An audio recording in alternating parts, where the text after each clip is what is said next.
So hello, yes, welcome back to Go Again Gaming. My name is Az, and today we're just going to be speaking about trading and collecting in Flesh and Blood, because I think it's a massive part of the game, and I think it's also an indicator as to how much people love this game and how people connect with it and how people identify with heroes and all this good stuff and loads of other things. But before we go into it, please make sure you like this video, subscribe to the channel, hit the little bell notification, and thank you to all my patrons. You're on flashing up on the side of the screen here for your constant support. It means the world to me. First of all, what I think is amazing about Flesh and Blood and what sort of aids the collectability and tradability factor is the premise of the game is what brings people in immediately, especially now as well, where you have a load of more hero choices than you did, say, 2 years ago when I first started. But yeah, speaking of which, it is a hero-centric game. The sort of independent property, the IP behind the game is really getting fleshed out, no pun intended, with a lot of emphasis being sort of made on the characters, on the lore, on the locations, on the wider world of Wraith, and how it's set in the world.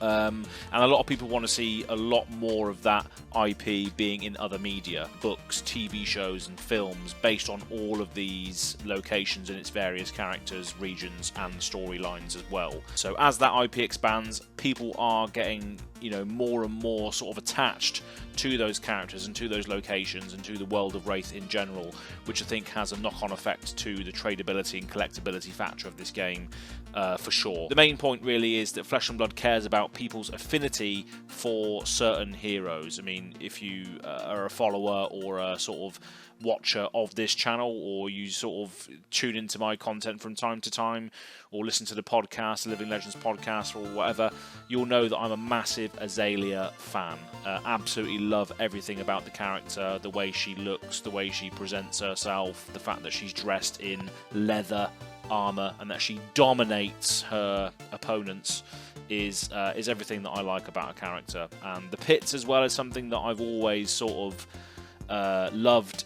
in setting and aesthetics in other games, like the sort of Thieves Guild, down and dirty, sort of criminal underworld, sort of assassins and rogues and everything. I've absolutely loved that. The sort of the trodden, the down and trodden folk of the world, and then it just so happens to be as well that the disparity between the pits and metrics is just like the grimy and sort of working class and criminals and people that are urchins that are scrabbling their way through life, to the high lives of metrics that are just experimenting with goddamn Gundam Wing stuff now. But anyway, I digress. But yeah, that's just how much in love with the lore and the theme and the flavour of this game. It's great. But speaking of which, collectability and tradability factor, all of that really aids this. So basically, the first thing I've wrote down here is that it encourages players to collect all of the shiny pieces for their favourite heroes. So cold foils, extended arts, playmats, etc, etc, etc. I love Azalea, right? So what's the first thing you think of when you think of Azalea, the hero?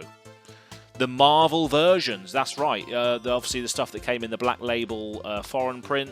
I have managed to procure myself a Marvel German Azalea, which I should have an image flashed up for you here, which is just one of those things. I remember the story as well. I was at Pro Tour Lille, for better or for worse with regards to that. I got fairly drunk on that trip, people will remember. Didn't really play much Flesh and Blood, really, to be fair. But yeah, I basically traded in my whole binder at the time to try and procure this Azalea that I really, really liked. And it just speaks volumes, because everything in that folder was for other classes or other things that I didn't really care about at the time, because I'm so attached to Azalea and the pits and everything. I want to make sure that I have the shiniest version of the Azalea hero, right? So I just basically traded in my binder, got a bit of cash as well at the end of it, and got an Azalea Marvel for the efforts there as well. And that's a great thing about it. You can sort of turn the other cards, which we'll get into in a moment, into things and assets that you want, which is just the sign of a great collectible collectible trading card game, right? So yeah, I've managed to get the German Azalea, Cold Foil Death Dealer, Cold Foil Dreadbore, a few other things as well. There's still a couple of things I need to add to the list of things to procure for blinging out Azalea, but it's just one of those things, right? You want to collect all those cool things for your hero, for your sort of play style and all that. And probably you might have seen the Azalea Shrine. Again, I'll flash up a video for people that haven't seen it. This isn't really part of the topic, but again, it's just the love of these heroes, the love of the characters make you want to collect things that might not necessarily even be part of the game, right? The banners and the posters and the artist proofs and all that sort of stuff. And again, I'm probably going to be sourcing some of those soon as well. It's just a testament to how strong the IP of Flesh and Blood is, and how attached people are to these characters, and how that all works in the sort of trading card game ecosystem.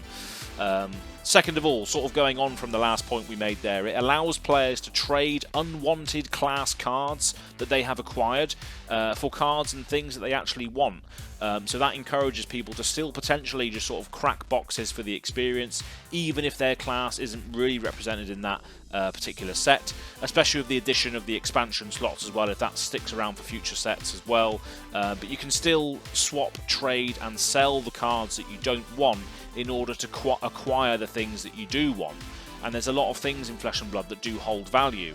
I don't have any sort of financial experience, and I don't know why these things happen. So leave a comment in the section below. Please explain to me how these things hold value. But they do, regardless. You can still crack loads of cool cards that you might not necessarily use, that you can then sort of transform into other things that you do want, which is what a trading card game should be, right? It's also a good thing as well, because while these other sets are coming out, it still allows you to be engaged with the other current sets and the other releases, even if your hero is not normally in there, because it still allows you to potentially turn that into stuff that you might want to get later on. And there's still chase cards and still things that are in there that you might hit that then might turn into something else.